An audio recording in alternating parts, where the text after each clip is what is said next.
La déclaration ministérielle.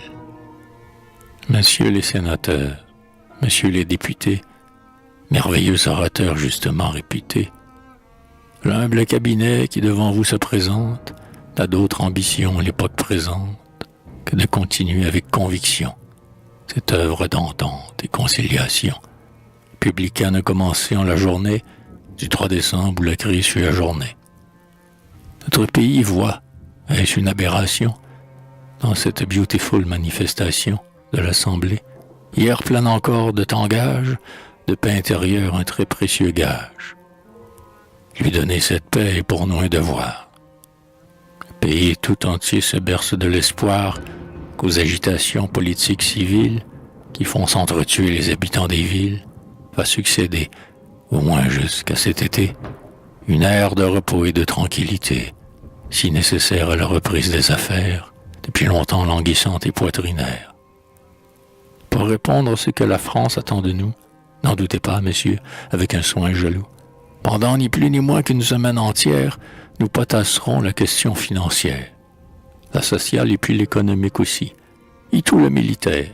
Elle s'impose si, impérieusement à la sollicitude du Parlement, que j'en ferai ma propre étude.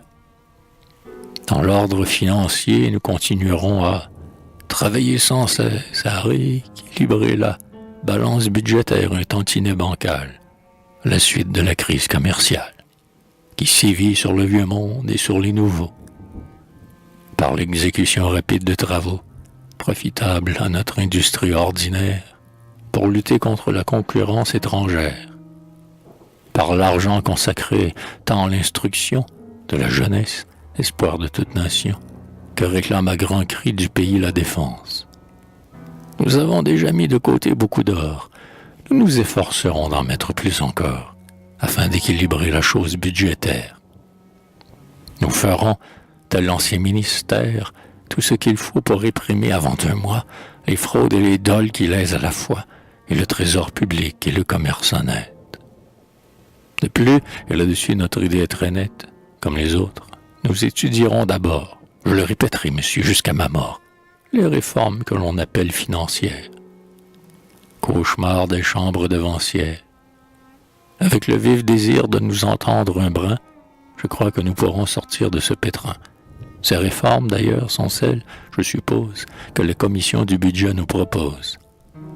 Nous vous demanderons aussi très instamment de procéder, et ça le plus rapidement que possible, et plus vite encore, car ça urge, plus vite assurément que n'agit une purge, à la discussion des lois qui touchent sans branche du travail de nos nationaux. Parmi ces lois, messieurs, qui veulent une prompte discussion, il faut qu'au premier rang je compte celle concernant la responsabilité en cas d'accident, trop fréquent en vérité. Dans les ateliers, dans les manufactures, dans les usines où les tâches sont si dures. Nous réglementerons le travail des enfants et des femmes dans tous les établissements. La caisse de secours ainsi que de retraite des mineurs sera le digne objet d'une enquête. Puis, nous réformerons la législation sur les faillites qui restent en suspension. Nous ferons le projet d'avoir souci des mines, cadastre, orphéon, mille choses badines. Vague société de secours mutuels, caisse d'épargne auront nos soins habituels. Nous organiserons dans le sein des campagnes l'assistance publique, aussi sur les montagnes. Le développement de notre enseignement agricole obtiendra quelque encouragement. Enfin, nous vous créerons chambre d'agriculture, code rural, je vois ta mise au point futur. Tenez, pendant que vous êtes encore debout, écoutez-moi, messieurs, je vais vous dire tout. Nous serions enchantés, je le dis sans mystère, que vous potassiez notre loi militaire. Tel est, à notre avis, en 2 mots, commençant, le travail qui semble aujourd'hui le plus pressant. Mais pour accomplir cette œuvre, il est nécessaire que les républicains ne forment qu'un seul frère.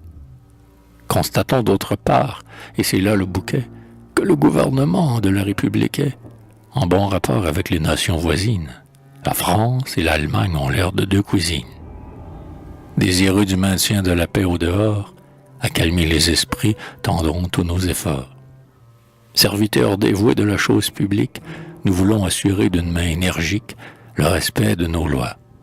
N'est-ce point déjà beau?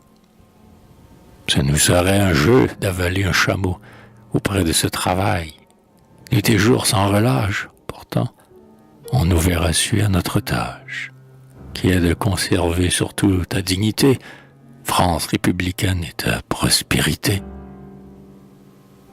Pour le ministre de l'Intérieur, Raoul Ponchon.